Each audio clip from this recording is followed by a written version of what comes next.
중국 우한에서 시작된 폐렴이라는 명칭으로 시작된 이 코로나가 발생한 지 2주년을 앞두고 이 바이러스가 종식은커녕 오히려 더 확산세를 보이고 있는 새로운 변이 바이러스가 출현해서 또다시 세계가 긴장을 하고 있습니다.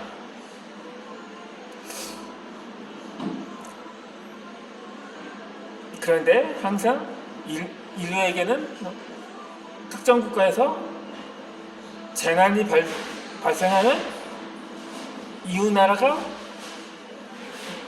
특히 어느 한 나라는 그 특수를 누리기 마련입니다. 하지만 현재의 전염병 사태는, 코로나 사태는 전 세계적으로 발생하고 있어 어느 특정 국가를 지목하기가 쉽진 않을 것 같습니다. 그러니까는 어느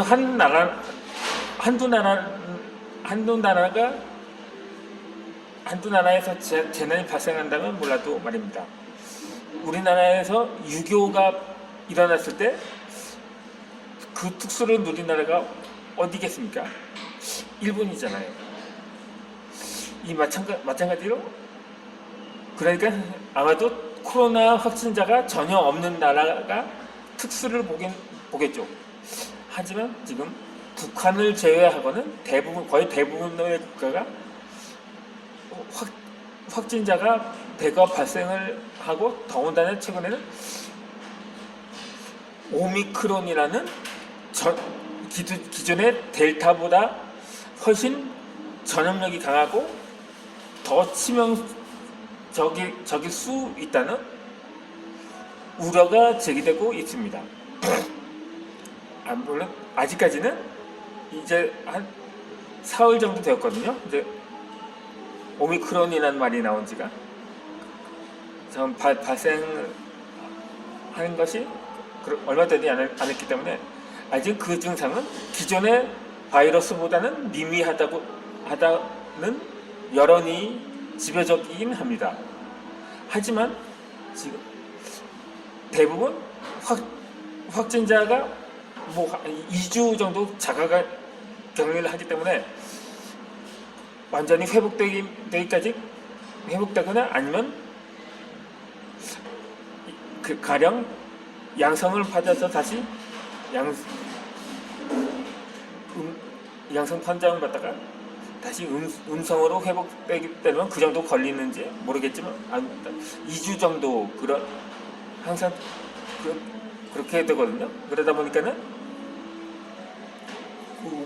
그렇다면 이번 변이는 또 오히려 초창기에는 증세가 미미하다가 요즘 지금까지 무증상 감염이라는 말도 많이 들었으니까요. 그렇기 때문에 그러다가 한 2주 정도 되면은 혹시 아무리 건강한 젊은 층이라도 사망할지도 모르는 상황이 나올지도 모르기 때문에 아직은 안심하기엔 이르다는 평가가 지배적입니다. 그렇다면 세계 각국에서는 초비상 상태에 돌입해야 하는데 나라마다 방역 기준이나 명칭이 다양합니다. 어느 나라들은 셧다운이라고 하기도 하고 락다운이라고 하기도 하고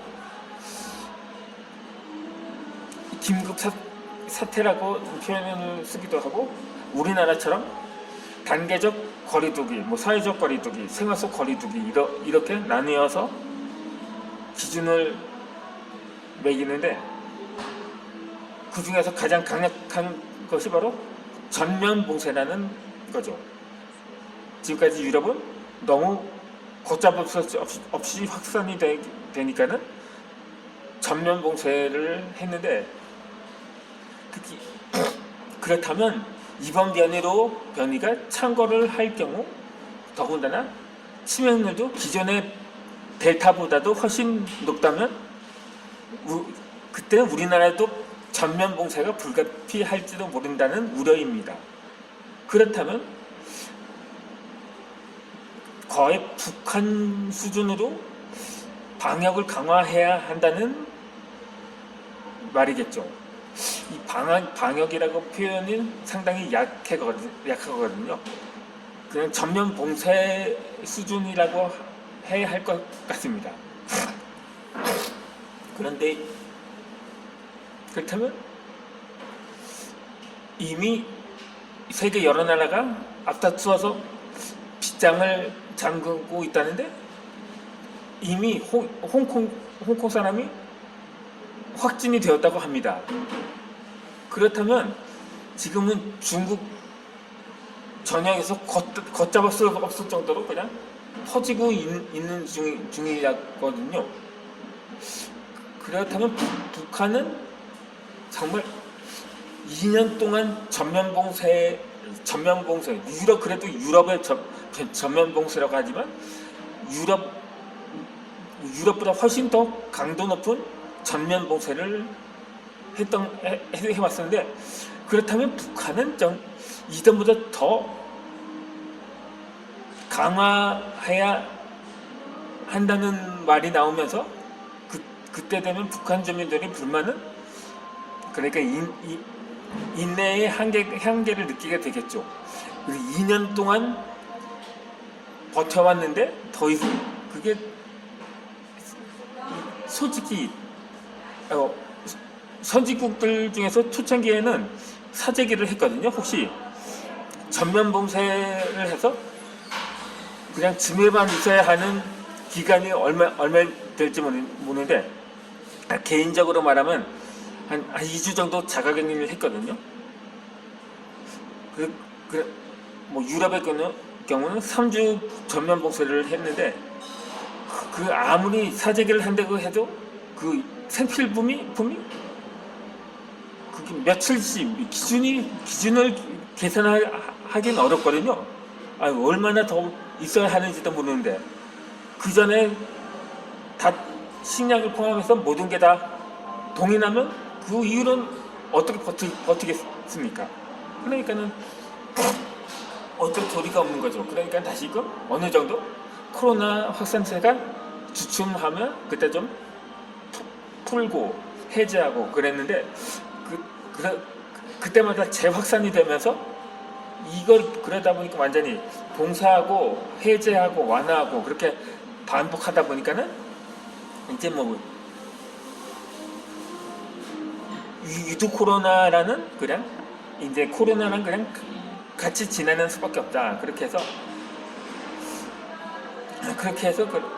그러다가 결국 또다시 델타보다 더 강력한 변이가 나타난 것이 뭡니까?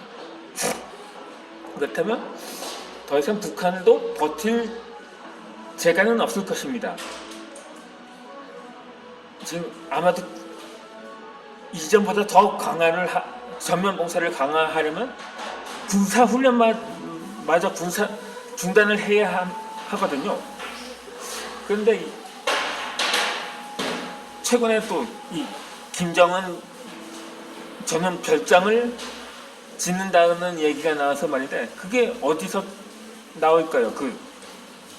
그 자재들이 뭐 지금 바다도 오염되었을 거라고 해서 어업도 못하게 하는데 땅도 오염됐다고 하면서 지금 땅도 못 파게 하는 상황이거든요. 그렇다면 주로 그런 호화 별장을 지으려면 인구미를 포함해서 대리석이나 수정 등을 마련을 해야 되는데 그거 대부분 중국에서 수입을 하는 수밖에 없지 않습니까? 그 전에 이미 중국과는 다시 무역을 재개한 지가 얼마 되지 않았거든요. 많은 나라들이 위드 코로나를 한다면서 뭐 중국도 마찬가지였을 것입니다. 그러다 갑자기 중국에서 아프리카 여행을 다녀온 홍콩 사람한테 사람한테 사람이 확진되어서 중국에 빠르게 지금 확산이 되는 상황인지라 북한은 그렇다면 정말 쿠데타가 일어날지도 소유 사태가 일어날지 주민 봉기라는 범에서 소유 사태가 일어날 수도 있는데 그렇게 북한에서 급변 사태가 발생하면 이 중국에서 또 도강을 할 수가 있거든요. 중국이 그런 무한의 조치를 취할 거라고 봅니다. 그렇다면 이 북한 당국에서 가만히 있을 것 같습니까?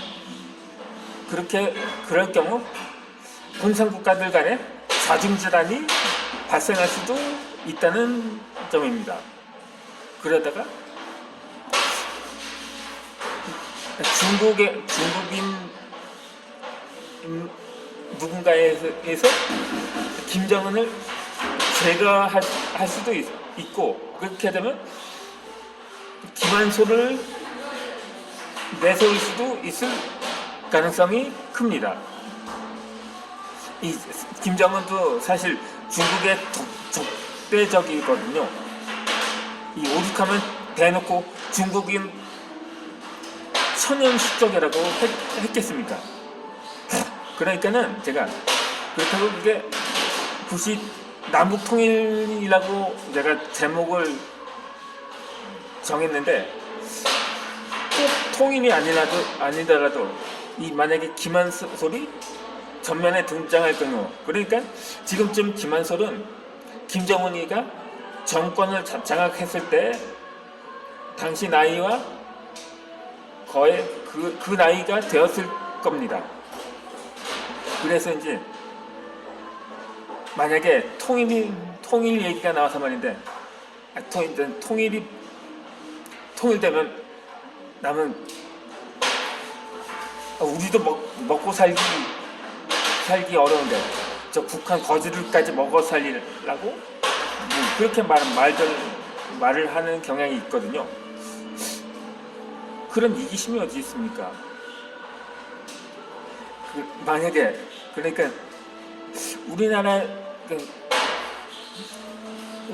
2주, 3주 정도 전면 봉쇄를 한다고 해도 생각만 해서도 끔찍한데 이 북한은 기약 없는 봉쇄를 더 강화를 한다고 감안하면 정말 몸서리가 쳐질 겁니다. 그렇기 때문에 주민들이 안 일어날 일은 없을 테죠.